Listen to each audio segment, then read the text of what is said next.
Assalamualaikum warahmatullahi wabarakatuh. Pak Eko, gimana kabarnya ini Pak? Waalaikumsalam warahmatullahi wabarakatuh.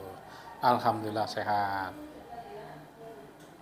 Ini Pak, kebetulan saya ada tugas wawancara beberapa kepala sekolah terkait praktik pengambilan keputusan. Boleh nggih Pak, saya mengajukan beberapa pertanyaan untuk Pak Eko. Oh boleh. Kalau bisa saya jawab, saya jawab ya. Nah, jadi begini Pak, selama Bapak menjadi kepala sekolah, adakah suatu masalah yang Bapak hadapi sebagai pimpinan, di mana masalah tersebut menimbulkan dilema dalam penyelesaiannya? Jika ada, bolehkah Bapak menceritakan kepada saya beserta cara penyelesaiannya? Ya ada itu kasus terakhir di SMP 1 Karanganyar. Salah satu guru GTT kita atas nama Bu Nene itu mengundurkan diri itu, mengikuti suami yang berada di Kalimantan karena jauh maka harus ke sana gitu. Otomatis kita akan kehilangan salah satu GTT kita yang sedang sangat kita butuhkan. Nah, karena kekurangan guru, sedangkan masalahnya adalah kita tidak diperkenankan atau dilarang oleh pemerintah mengangkat guru baru. Ya. Maka solusinya kita koordinasi dengan Dinas Pendidikan Kabupaten untuk mencari guru yang kekurangan jam. Nah, itu ada di SMP Negeri 2 Kertanegara.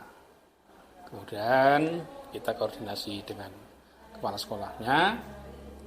Alhamdulillah bisa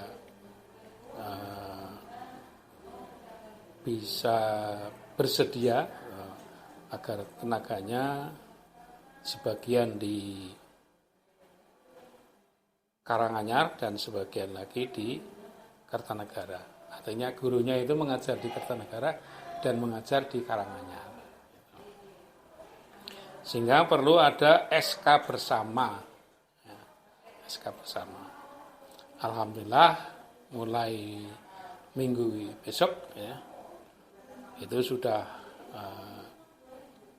positif di SMP 1 Karanganyar. Wah, ya. Keputusan yang sangat solutif sekali nggih Pak nggih. Jadi begini Pak, dalam modul yang saya pelajari itu ada 2 jenis dilema, yaitu dilema etika yang merupakan dilema kebenaran melawan kebenaran dan bujukan moral yang merupakan kebenaran lawan kesalahan. Nah, kalau menurut Bapak, bagaimana Bapak mengidentifikasi kasus-kasus yang muncul ini? Mana yang berupa dilema etika, mana yang berupa bujukan moral? Biasanya saya lihat dulu Bu kasusnya. Jika kasus ini berhubungan dengan ranah hukum, berarti kita bujukan moral, tetapi jika tidak ada hubungannya dengan ranah hukum, berarti itu ada dilema etika. Apalagi jika dampaknya memang benar di satu sisi, benar, dan di sisi yang lain benar juga. Sudah dipastikan itu adalah dilema etika. Oh, berarti seperti kasus yang Bapak hadapi tadi nggih Pak nggih. Jadi dilema keduanya itu merupakan keputusan yang benar dan tidak melanggar hukum. Berarti selama ini bagaimana Bapak menjelaskan pengambilan keputusan terutama untuk kasus-kasus dilema kepentingan yang sama-sama benar atau sama-sama mengandung nilai kebajikan? Menurut saya lebih memilih nilai-nilai kebajikan yang harus dijunjung tinggi. Karena dengan menjunjung tinggi nilai-nilai kebajikan seperti kejujuran, keadilan, kemanusiaan, dan lain-lain, maka kebenaran itu sendiri akan mengikutinya. Kemudian, adakah langkah-langkah atau mungkin strategi seperti apa yang Bapak biasanya lakukan dalam menyelesaikan masalah dilema seperti ini, Pak? Untuk masalah seperti ini, biasanya saya memerlukan 3 tahap. Yang pertama, saya mengkonfirmasi masalah terhadap apa yang terjadi yang bersangkutan.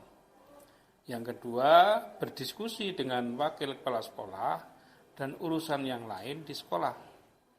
Yang ketiga, biasanya saya merefleksikannya, bagaimana kalau saya yang ada di posisi mereka? Hal seperti apa yang saya inginkan atau saya ingin diperlakukan seperti apa? Baik, Pak. Ada nggak, Pak, hal-hal yang Bapak anggap efektif dalam pengambilan keputusan pada kasus-kasus dilema etika? Apa ya, Bu? Saya rasa semuanya akan efektif jika kita berkomunikasi dengan baik kepada semua yang berkepentingan. Sehingga mereka tahu apa yang terjadi pada kita dan kita tahu apa yang terjadi pada mereka. Adakah yang menurut Bapak merupakan tantangan-tantangan dalam pengambilan keputusan pada kasus dilema etika? Tantangannya itu cuma satu. Jika tidak adanya keterbukaan dari salah satu pihak, jadi kasus-kasus dilema etika ini dibutuhkan keterbukaan dari semua pihak dalam menyelesaikan masalah tersebut. Apakah Pak Eko memiliki sebuah aturan atau jadwal tertentu dalam menyelesaikan suatu kasus dilema etika? Maksudnya, apakah Bapak itu langsung menyelesaikan di tempat atau memiliki sebuah jadwal untuk menyelesaikannya atau memiliki prosedur tertentu untuk menyelesaikan kasus dilema tersebut? Apa iya kalau jadwal tertentu tidak ada, tapi kita prosedurnya jelas.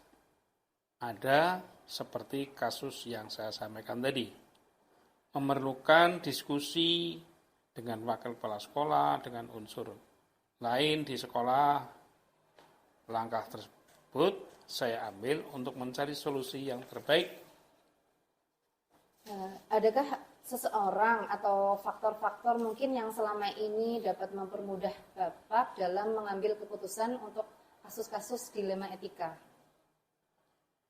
Iya, Bu, biasanya saya berkonsultasi dengan Dinas Pendidikan Kabupaten dalam pengambilan keputusan yang penting, terutama yang berhubungan dengan kepegawaian.